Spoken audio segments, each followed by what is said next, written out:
Hello everyone, అందరూ ఎలాగున్నారండి? Welcome back to our channel smart Bharathi Siva vlogs. నేను అప్పుడప్పుడు పెడుతుంటాను లాంగ్ వీడియోస్ అని చాలా మంది నాకు కంప్లైంట్ చేశారు. కాబట్టి నేను రెగ్యులర్గా లాంగ్ వీడియోస్ పెడుతున్నాను అనమాట.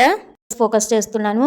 మీరు వాచ్ చేసి నాకు ఫీడ్బ్యాక్ ఇవ్వడమే తక్కువ. ఇంకా అందరూ నన్ను సపోర్ట్ చేయమని రిక్వెస్ట్ చేస్తున్నాను. ఓకేనా? వీడియోలోకి వెళ్ళిపోదామా? ఏంటో జగ్గు నిండా జార్ నిండా రెడ్గా కలిపేసింది భారతి అని అనుకుంటున్నారా? ఇది ఆయుర్వేదిక్ టిప్ అండి. మీకు ఈ బుక్లో కూడా చూపించగలను. ఏమంటే నాకు వెతకడానికి టైం సరిపోలేదు. కాకపోతే బుక్లో మెన్షన్ చేశారనమాట ఈ టిప్. ఎవరికైనా ఎక్కువ బ్లడ్ తక్కువగా ఉండడము, పొద్దున్న లేస్తేనే వర్క్ అంతా కంప్లీట్ చేసి 11:00కో 12:00కో టిఫిన్ని లంచ్ టైంలో చేయడము ఇలాగుండి వాళ్ళందరికీ ఈ టిప్ మంచిగా వర్కౌట్ అవుతుంది. మీకు అంటే మధ్య మధ్యలో మా ఆయన ఏమంటుంటారంటే, మధ్యలో ఇంత టైం ఉంటుంది, రోజంతా ఇంట్లోనే ఉంటావు, ఫ్రూట్స్ తినొచ్చు కదా అని అంటుంటారు. నాకు ఆ మధ్య మధ్యలో అలాగ తినాలంటే కూడా ఇష్టం ఉండదు. ఎస్పెషల్లీ ఈ నల్ల ద్రాక్ష బ్లడ్ ఇంప్రూవ్మెంట్కి చాలా బాగా పనిచేస్తుంది అనమాట. నైట్ ఒక 10-15 అట్లా వాటర్లో నానబెట్టేసి ఫస్ట్ కడగండి. వాటికి మందు ఎక్కువగా కొట్టి ఉంటారు. బాగా కడిగేసి మంచినీళ్ళలోనే నానబెట్టేసి పెట్టండి.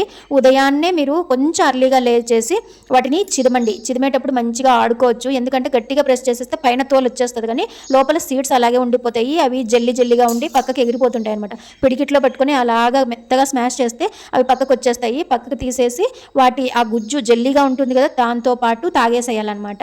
ఇలాగ ఒక 40-41 డేస్ అలా కంటిన్యూగా మనం కన్సిస్టెన్సీగా చేసినాం అనుకోండి, బ్లడ్ ఇంప్రూవ్మెంట్ అవుతుంది. నాకు ఈ మధ్య బ్లడ్ తక్కువైపోయి, అంటే ఐరన్ కంటెంట్ తక్కువైపోయి బాడీలోన విపరీతంగా జుట్టు రాలిపోవడం ఏంటి అని అనేసి అన్ని టెస్టులు చేయించినా కూడా అర్థం అవ్వలేదన్నమాట. అందుకోసం నాకు ఈ డాక్టర్లు సజెస్ట్ చేసిన దాని ప్రకారం నేను అయితే ఇలాంటి ఫాలో అవుతున్నాను. మీకు కూడా నచ్చితే ఫాలో చేయండి, లేదంటే వదిలేయండి. వీడియో విషయానికి వస్తే ప్లీజ్, చూస్తున్నారు, ఒక లైక్ చేయటం లేదు. మీ సపోర్ట్ని మీ లైక్ ద్వారానే నాకు తెలుస్తుంది అనమాట. వీడియో చూసి అలా వదిలేయకుండా ఒక లైక్ ఇవ్వండి, షేర్ చేయండి మీకు నచ్చిన వాళ్ళకి. ఇదంతా గలీజ్గా ఉంది భారతి, ఇలా పిసకడము తాగడము అని అంటే అది మీ ఇష్టం. ముందే చెప్పానుగా నేను. నచ్చితేనే ఈ టిప్ పాటించండి, లేదంటే శుభ్రంగా కడుక్కొని తినేసేయండి, అంతేనా? Thank you for watching. నమస్తే.